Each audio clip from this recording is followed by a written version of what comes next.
Tenemos dentro de los agonistas beta, primero tenemos agonistas beta no selectivos y agonistas beta selectivos, específicamente de los beta 2. Y estos son los fármacos que nos van a interesar, porque si utilizamos alguno de los que no sean selectivos, si bien es cierto, va a generar su efecto sobre estos receptores beta 2, pero al no ser selectivos también van a poder eh, activar a los receptores beta 1 con una mayor facilidad. Y eso no es lo que queremos. Si bien es cierto, lo que estoy mencionando son selectivos beta 2, ¿no? Pero eso no quiere decir que no tengan ningún efecto sobre los beta 1, ¿no? Como que sí pueden llegar a tener efectos sobre los beta 1 y esos efectos van a generar sus efectos adversos. Ahora, tenemos estos fármacos selectivos beta 2 de corta duración, o SABA, son sus abreviaturas, de larga duración, o LABA, y de ultra larga duración, como ya les he mencionado, el indacaterol, ¿no? Que lo puedes utilizar una vez al día, es suficiente. Dentro de los SABA tenemos el muy conocido salbutamol y la terbutalina, ¿no? El salbutamol también tiene otro nombre, que es el albuterol, así que está en el otro cuadrito que he colocado. Y los de larga duración, aquí tenemos, vamos a recordar mucho que, debido a que las guías nos lo van a repetir muchas veces, que es el formoterol. Sí, ese fármaco tienes que recordar. Formoterol y bueno, también tenemos el salmeterol.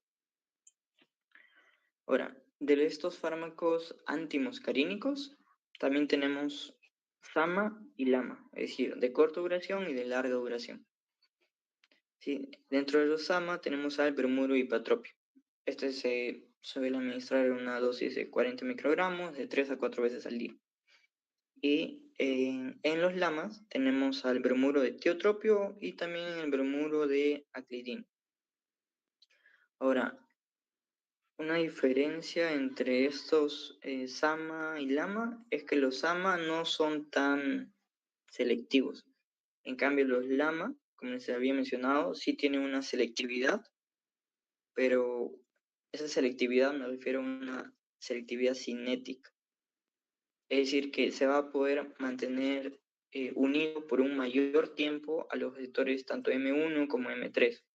En cambio, si se encuentra con un receptor M2, aunque se une, pero solo se une temporalmente, ¿no? Y luego se disocia.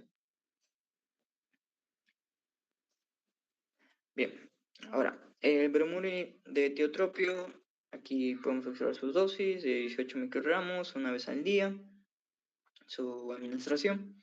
Este es no selectivo, sí, todos son no selectivos, pero se disocian rápidamente de M2, ¿no? En cambio, el bromuro de aclidinio, una dosis de 322 microgramos 2 veces al día, y ese bromuro de aclidinio es hidrolizado rápidamente en el plasma.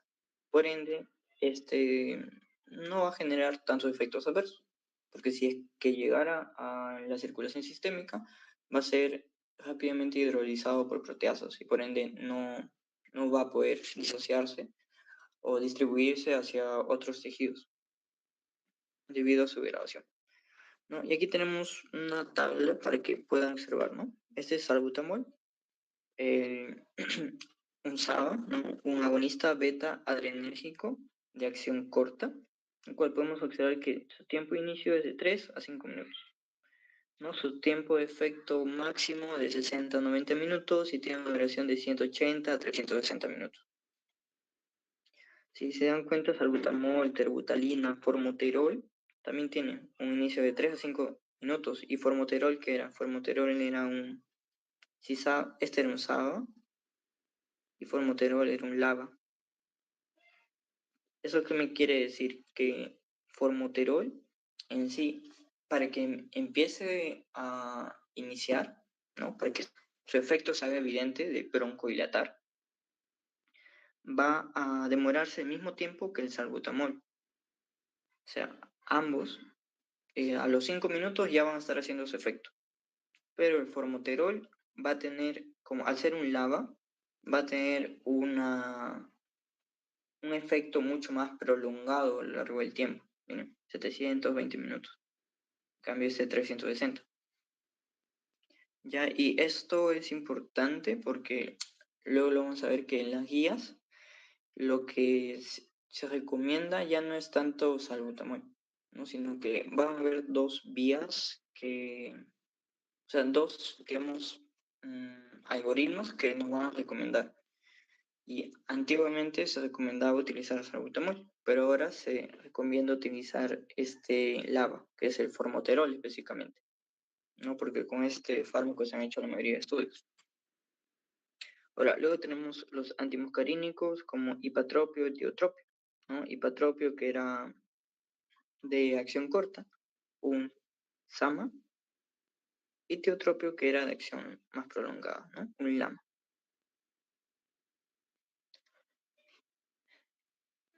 Ya, a ver, entonces, aquí es un poco más de lo mismo, solo para que quede claro. Mira, de acción corta, SABA, de acción larga, LABA, ¿no? Estamos hablando de los agonistas beta-2. Dentro de estos agonistas beta-2 SABA tenemos el albuterol o salbutamol y la terbutalina también. Y su inicio de acción es de 1 a 5 minutos. Su duración de la acción es de 4 a 6 horas.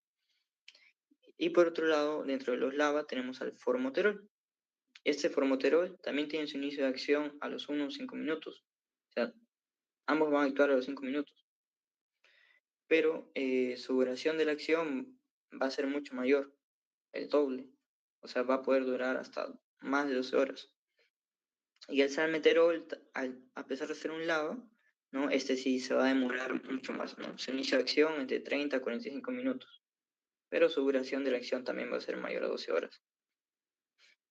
Espero que en una crisis asmática no le vas a dar un salmeterol, ¿no? Porque todavía a los 30 a 45 minutos va a hacer efecto, ¿no? Y lo que se recomienda ahora es formoterol, porque inicia a los 1 o 5 minutos y su duración es mucho más prolongada, ¿no?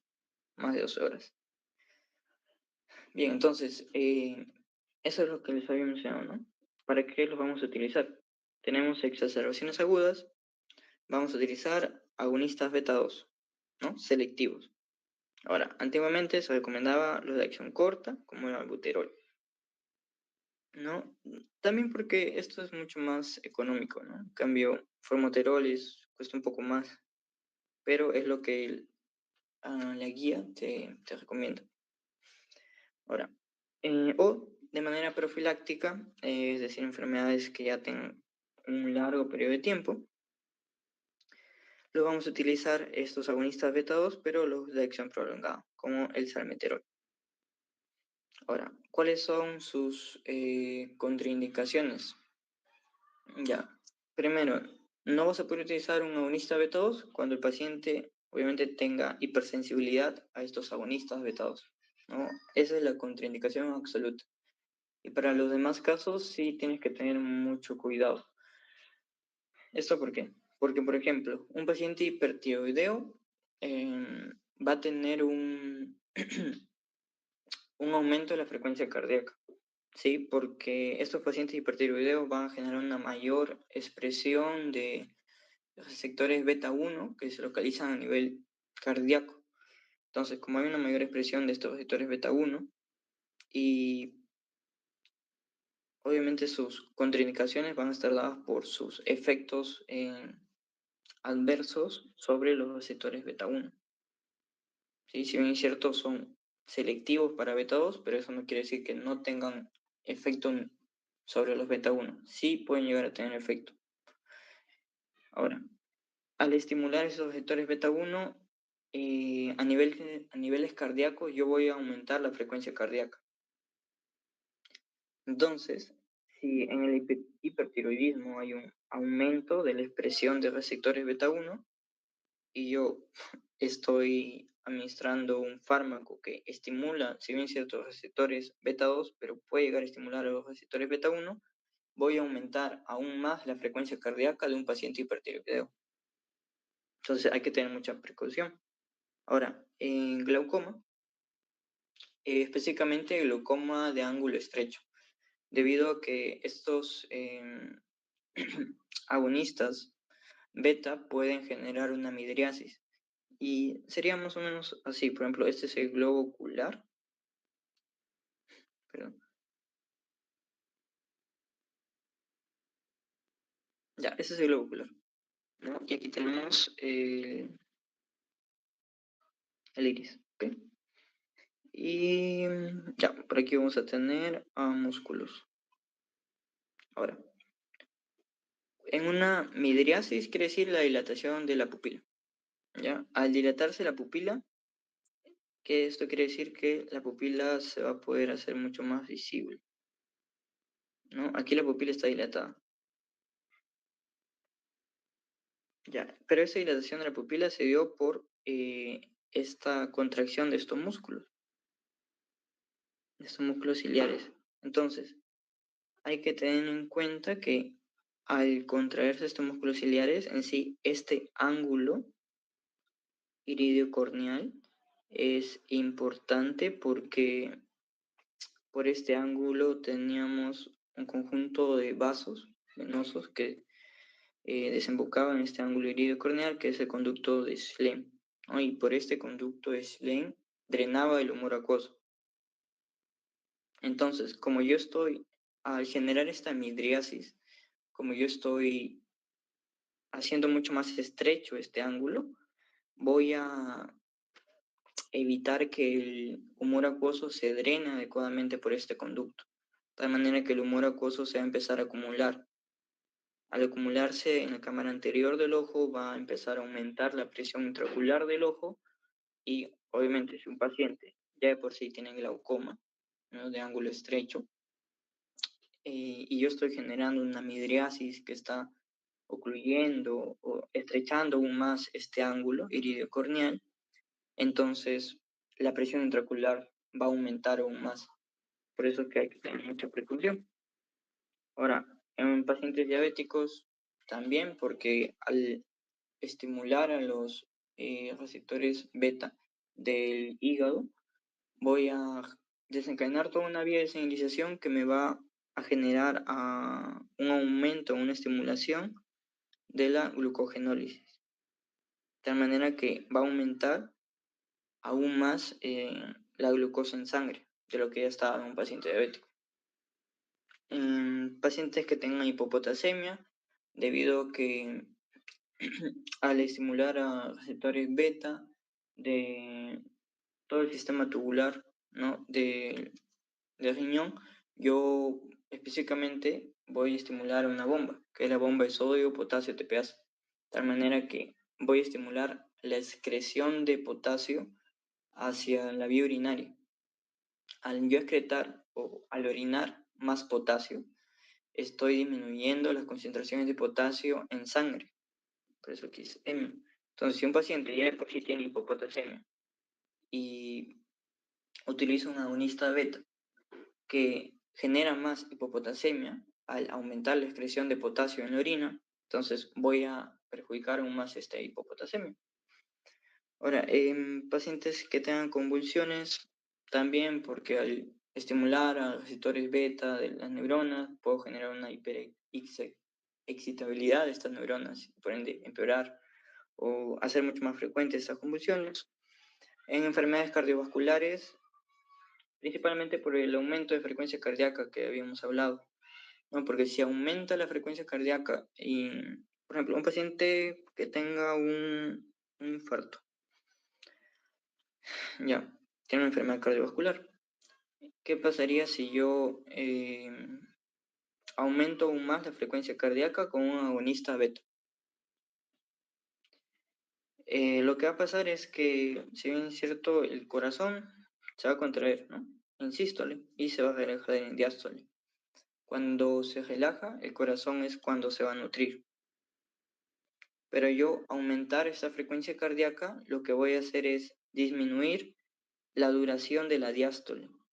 Por ende, yo voy a disminuir el tiempo en el cual el corazón va a recibir nutrientes, porque en la diástole era el momento en el cual el corazón se podía nutrir, ¿no?, a través de las arterias coronarias.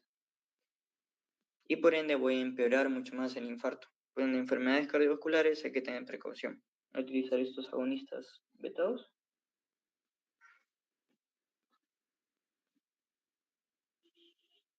Bien, ahora con los antimuscarínicos ya vimos cuál es su mecanismo de acción y ahora vamos a ver sus efectos, ¿no? Ahora, los antimuscarínicos habíamos mencionado que no son selectivos, entonces los receptores muscarínicos que tenemos son de 5 tipos. Cualquiera de estos tipos de receptores se pueden ver estimulados, desde M1 hasta M5, ¿no? M2, M3, M4. Ahora, los receptores muscarínicos que estaban en el músculo liso bronquial, en las vías respiratorias, eran del tipo M3. ¿Sí? Por ende, cuando nosotros utilizamos un antagonista muscarínico, bloqueamos estos receptores M3, ¿qué es lo que generamos? Broncodilatación, ¿no? Ya hemos explicado cuál es el mecanismo. Pero también vamos a generar una disminución de las secreciones bronquiales. Y esto en parte es bueno porque en un paciente que tenía asma hay inflamación, hay broncoconstricción y esa inflamación genera un aumento de secreciones bronquiales. Pero a su vez estas secreciones bronquiales van a generar que, si bien es cierto, hay menos secreciones bronquiales, pero estas van a ser de un mayor espesor, ¿no? Incluso que pueden generar un tapón mucoso. Entonces, al ser de un mayor espesor, va a ser mucho más difícil que nuestro epitelio ciliar pueda depurar esas secreciones. Por ende, van a generar un deterioro de la depuración mucociliar. Mucociliar, ya, ahí lo tengo. Es decir, estas secreciones, al ser mucho más espesas, pueden formar un tapón mucoso y esto hace mucho más difícil que nuestros cilios puedan depurar estas secreciones, ¿no? Movilizarlas hacia afuera para que luego se puedan expectorar. Eso va a ser mucho más difícil.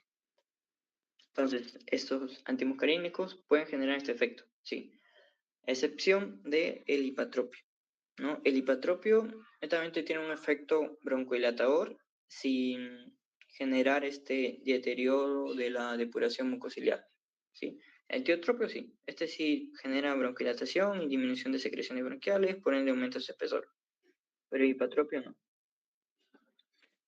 Ya. ¿Qué otros efectos podemos observar? Vamos a ir en orden, ¿sí? Por ejemplo, si estimulamos, bueno, perdón, si antagonizamos el efecto de los receptores muscarínicos M1, M4, M5, que principalmente se encuentran en el sistema nervioso central, ¿qué es lo que va a pasar? Esto va a influir en la función neurológica, generar un deterioro cognitivo.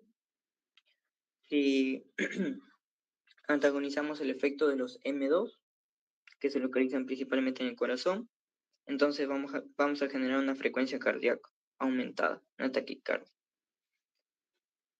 ¿no? Y esto porque, mira, estamos hablando de receptores muscarínicos, ¿no? Los receptores muscarínicos eran estimulados por la acetilcolina. La acetilcolina era liberada por el sistema nervioso parasimpático. Entonces, el sistema nervioso parasimpático lo que hacía era, a nivel del corazón, generar una bradicardia, disminuir la frecuencia cardíaca, ¿sí? Pero como nosotros estamos inhibiendo el efecto de esta acetilcolina al inhibir a su receptor M2, entonces va a ser mucho más fácil de que la frecuencia cardíaca aumente, ¿no? Porque aquí tenemos el corazón. La mayoría de los órganos siempre están en una constante homeostasis. Entonces, por un lado está recibiendo inervación del sistema nervioso simpático y por otro lado el sistema nervioso parasimpático, ¿no? Ambos están liberando sus neurotransmisores. Por parte del simpático, la noradrenalina, y por parte del parasimpático, la acetilcolina, ¿no? Este sistema nervioso simpático me genera un aumento de la frecuencia cardíaca y el sistema nervioso parasimpático una disminución de la frecuencia cardíaca. Entonces, cuando yo estoy afectando a los receptores M2, estoy afectando a todo el sistema nervioso parasimpático. Por ende, el que va a predominar es el simpático. a través de la liberación de noradrenalina y estimulando a sus receptores beta 1 que se encuentran en el corazón. Por ende, genera un aumento de la frecuencia cardíaca. Ya. Además, entonces, los receptores M3 ya habíamos explicado que lo que más me interesa son sus efectos sobre las vías respiratorias, ¿no? Bloqueo M3 genera broncodilatación y disminución de secreciones bronquiales, pero también pueden actuar a nivel del tracto gastrointestinal, disminuyendo el peristaltismo intestinal, o sea, disminuyendo las contracciones del músculo liso del tracto gastrointestinal, o sea, su motilidad, su peristaltismo. También va a disminuir las secreciones tanto salivales como gástricas. A nivel del tracto urinario, voy a disminuir la contracción del músculo detrusor y aumentar el tono del esfínter uretral interno. A nivel del ojo, como ya habíamos visto, puede generar midriasis, y esta midriasis va a generar un estrechamiento de ese ángulo iridio corneal. Por ende, siempre un paciente tiene glaucoma de ángulo estrecho, también hay que tener muy en cuenta que estos fármacos pueden generar midriasis y estrechar aún más este ángulo iridio corneal, por ende el humor acuoso no se va a poder eliminar adecuadamente por el conducto de Stream. Y va a generar también visión borrosa, ¿no? Principalmente por el deterioro de la capacidad de acomodación del iris. A nivel de vasos sanguíneos, tiene un efecto mínimo sobre el tono vascular y la presión arterial. Y a nivel de las glándulas exocrinas de estos receptores M3, al ser inhibidos, generan una disminución de secreciones. Y como son exocrinas, estamos hablando específicamente del sudor. Entonces, aquí solo para recordar, el hipatropio es un SAMA y el tiotropio es un LAMA, ¿no? De corta duración y de larga duración. Este hipatropio está indicado para EPOC, ¿no? Específicamente grado 1 a más y también para el asma refractario.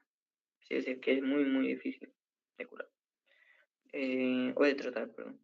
Ahora, el tiotropio está indicado más que todo para un tratamiento a largo plazo del EPOC de grado 2 a más. Ya. Ahora, ¿cuáles serían sus efectos secundarios y para qué estarían contraindicados estos antimuscarínicos? A ver, los efectos secundarios de estos antimuscarínicos en sí son muy, muy leves, ¿no? No son muy, muy frecuentes que tengamos estos efectos secundarios, pero sí se pueden dar. Ahora, sus efectos secundarios son nada más lo que les había explicado aquí, ¿no? ¿Qué pasaría si estos antagonistas muscarínicos están inhibiendo al M1, al M4, al M5, al M2, al M3, pero que no sea de la vía respiratoria, sino el tracto gastrointestinal, urinario, a nivel ocular, a nivel de los vasos sanguíneos, de las glándulas exocrinas? Esos serían sus efectos adversos, o efectos secundarios. Por ejemplo, a nivel del sistema cardiovascular, ¿qué es lo que iba a generar? Una taquicardia. A nivel de las glándulas exocrinas, que iba a generar una boca seca, dolor de garganta, disminución de secreciones del tracto respiratorio, una hipertermia, piel caliente y seca. Y a nivel de el músculo liso va a generar una disminución de su tono. Por ende, puede generar un reflujo gastroesofágico, ¿no? Si disminuimos el tono del esfínter esofágico inferior, entonces es mucho más probable que sea un reflujo gastroesofágico. Estreñimiento, al disminuir el peristaltismo, alteración de la micción, al disminuir la tonalidad o la contracción del músculo detrusor de la vejiga. Vasodilatación también, esta vasodilatación principalmente debido a que estamos disminuyendo las secreciones de las glándulas exocrinas, entonces el paciente no va a sudar mucho. Y no es por un mecanismo compensatorio para querer eliminar ese calor, va a ser a través de la vasodilatación. Entonces los vasos se dilatan y esto permite que el calor se pueda disipar a través de los vasos de la piel. A nivel del ojo, midriasis, visión borrosa por pérdida de la acomodación, En el sistema nervioso central, principalmente confusión, desorientación, ¿no? Y aquí pueden observar sus contraindicaciones, ¿no? Que es básicamente lo mismo, ¿no? Si el paciente tiene una taquiarritmia, un infarto, no le vas a dar, o está contraindicado un antimuscarínico por su efecto de taquicardia. En la cómoda ángulo estrecho, ¿no? Esto los dejo para que lo puedan leer. Pero es básicamente esto de aquí, sus efectos secundarios te explican en qué pacientes van a estar contraindicados. Ya, ahora, vamos a ver, este es el algoritmo que nos presenta la guía GINA 2024 acerca de los pacientes con asma.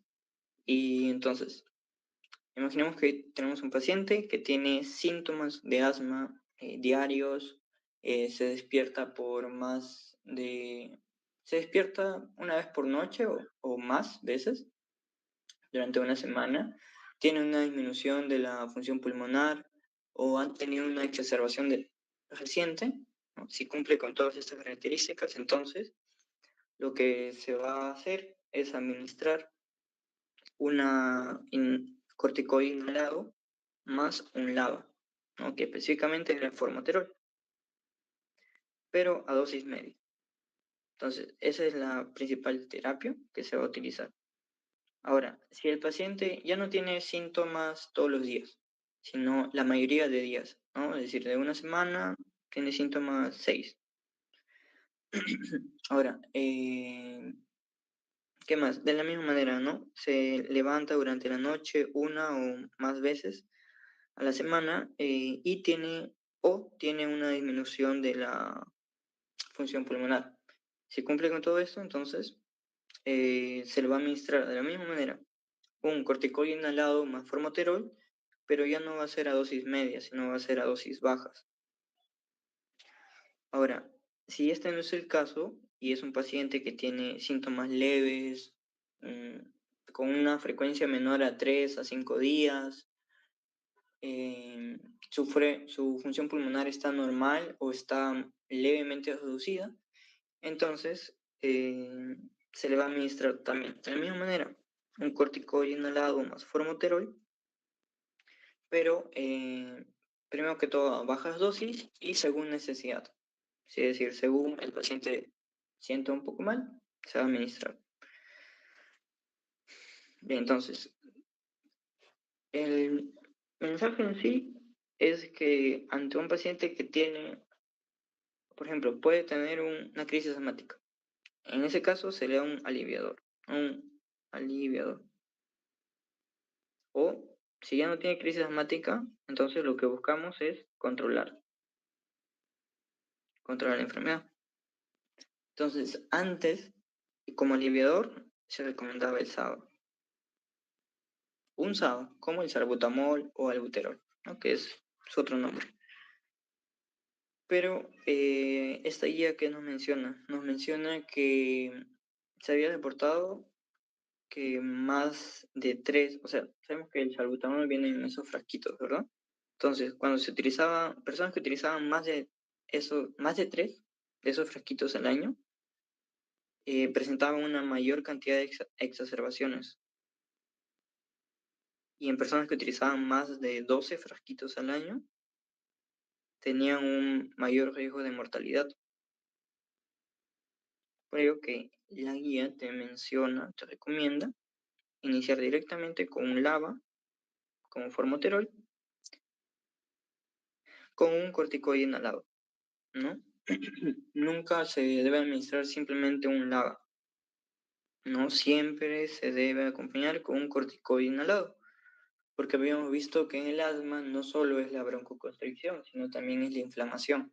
Entonces el corticoide disminuye la inflamación y el LABA, el agonista beta adrenérgico de acción larga, inhibe la broncoconstricción. Entonces ahí estamos tratando ambos mecanismos. Y como mecanismos, o bueno, como fármacos controladores, antes se mencionaban que solo utilizar los corticoides inhalados, pero ahora la guía que te menciona que ya no hay que utilizar solo corticoides inhalados, sino hay que asociarlos a un LABA. Entonces, en sí como aliviador y como fármacos controladores, se van a utilizar LABAs asociados a corticoides inhalados. Sí, obviamente que la dosis va a variar, ¿no? Como ya lo hemos visto, ¿no? Aquí a dosis media se cumple con todas estas características, a bajas dosis se cumple con todo esto, y solo de manera sintomática y a bajas dosis se cumple con todas estas, ¿no? Bien, ahora, este digamos que es el esquema terapéutico preferido, ¿no? El track 1. Ahora, también hay uno que te mencionan que es alternativo, en donde este esquema terapéutico alternativo sí incluye SABA, es decir, sí incluye el salbutamol, ¿no? Solo cuando